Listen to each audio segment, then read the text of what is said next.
We're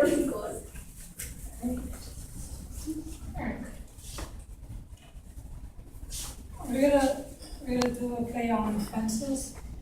So, Fences takes place during the 1960s. Fences is a story that shows the psychological state of mind of a 53-year-old black father, Troy, whose life happened during the civil rights movement. Troy used to play baseball and had a bad experience playing baseball during that time because there was a lot of racial problems.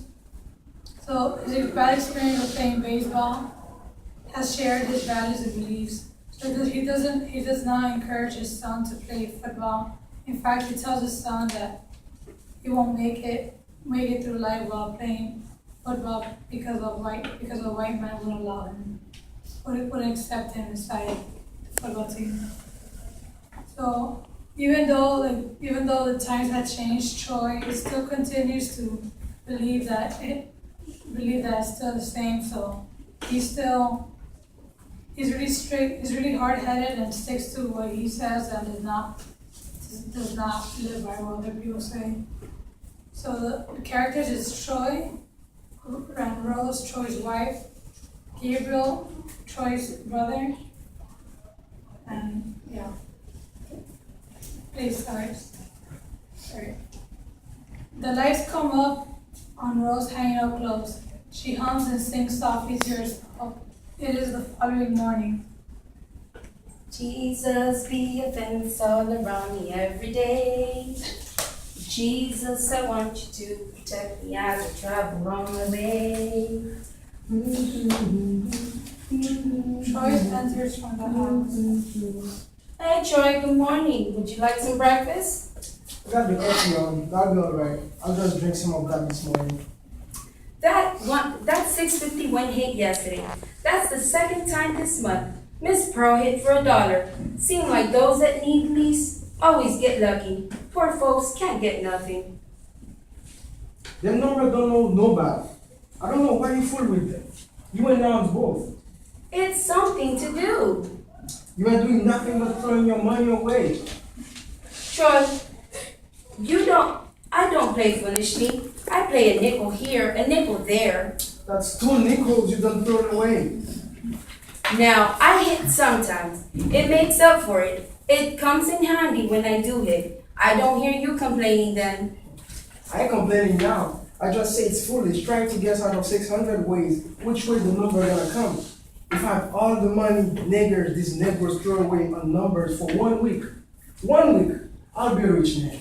Well, you wishing and calling it foolish ain't gonna stop folks from playing numbers. That's one thing for sure. Besides, some good things come from playing numbers.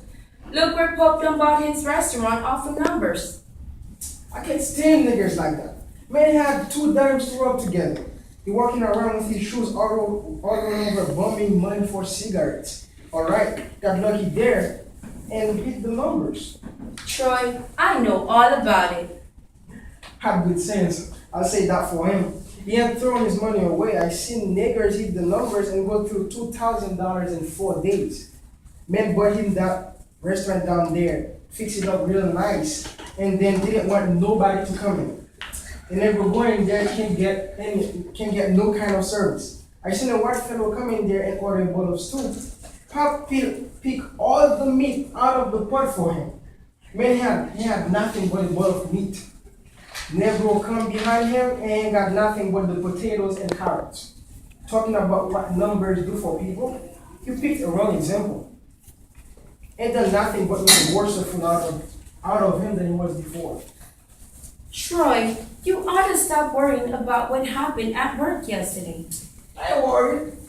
Just told me to be down there at the commissioner's office. Everybody think they're gonna fire me. I ain't worried about them firing me. You ain't got to worry about that. Where's Corey? Who's in the house? Corey! He gone out. Huh? Gone out? He gone out because he knows that he has things to do. He has to help me with that fence. That boy's scared of work. Gabriel enters. He comes halfway down the alley and hearing Troy's voice stops. Yeah. He ain't done a lick of work in his life. He had to go to football practice. Coach wanted him to do a little extra practice before season start. I got his practice running out of you before he get his scores done. Troy, what is wrong with you this morning?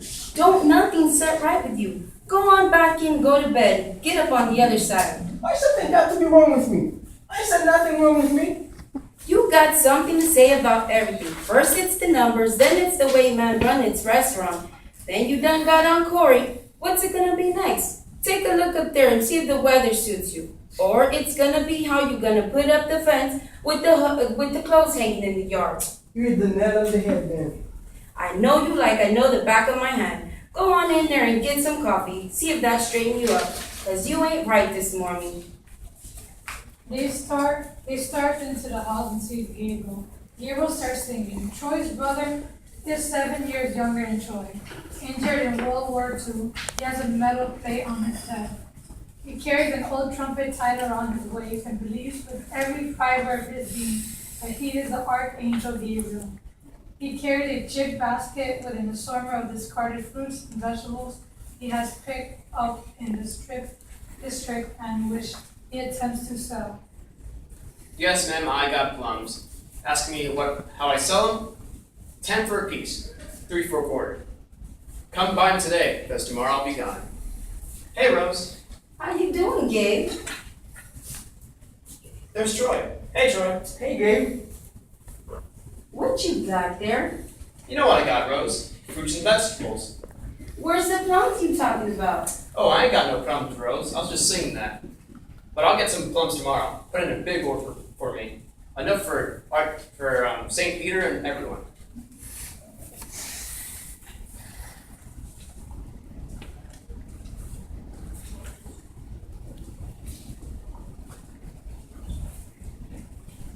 Troy's mad at me. I ain't mad at you.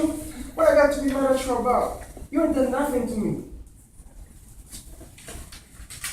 You ain't mad at me? No, I ain't Yes. mad at you.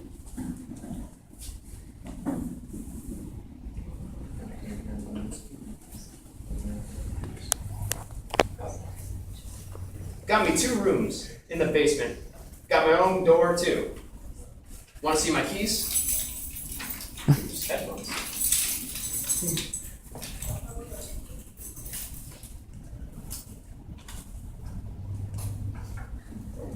Well, That's that's my- good, Gabe. You got your own key. That's good. You hungry, Gabe? I was just fixing to cook Trey's breakfast. You got any biscuits? I'll take some biscuits. Do you know when I was in heaven, every morning me and St. Peter would sit down by the gate and eat some big fat biscuits? Oh yeah, we had a good time. We'd sit there and eat us some biscuits. And then St. Peter would go off to sleep and tell me to wake him up when it's time to open the gates for judgment. Well, come on, I'll make you a batch of biscuits. Troy, St. Peter got your name in the book. Don't have to have my name. I done died and went to heaven. Got your name though. One morning, St. Peter was looking at his book, marking up for judgment. And he let me see your name. Got it in there under M. Got Rose's name. I ain't seen it like yours, but I know it's there. He's got a great big book. Got everyone's name in it that ever been born. That's when he told me. But I seen your name. I seen it with my own eyes. Go in the house. Go in the house there. We're going to fix you something to eat. Oh, I ain't hungry. I done had breakfast with Aunt Jemiah.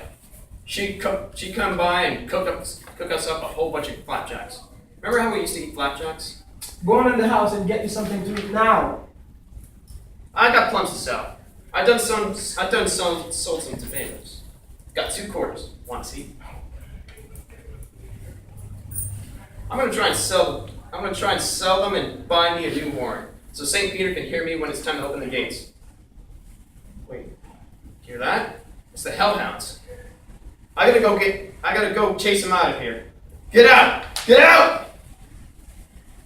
Gabriel Better get ready for the judgment. Better get ready for the judgment. Our Lord is coming. He gone off somewhere. He ain't eating right. Miss Pearl says she can't get him to eat nothing. What's your nothing to do about it, Rose. I done did everything I can for the man.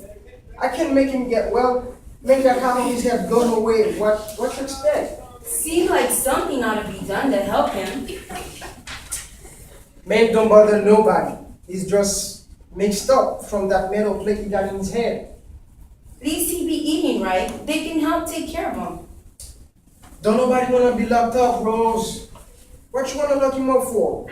Men go over there and fight the war, messing around with them jobs, get half his head blown off, and then give him a lousy $3,000. And I had to swoop down on that. Is you fixing to go into that again? That's the only way I got a roof over my head, because of that metal plate. Ain't no sense you blaming yourself for nothing. Gabe wasn't in no condition to manage that money. You done what was right by him. Can't nobody say you ain't done what was right by him.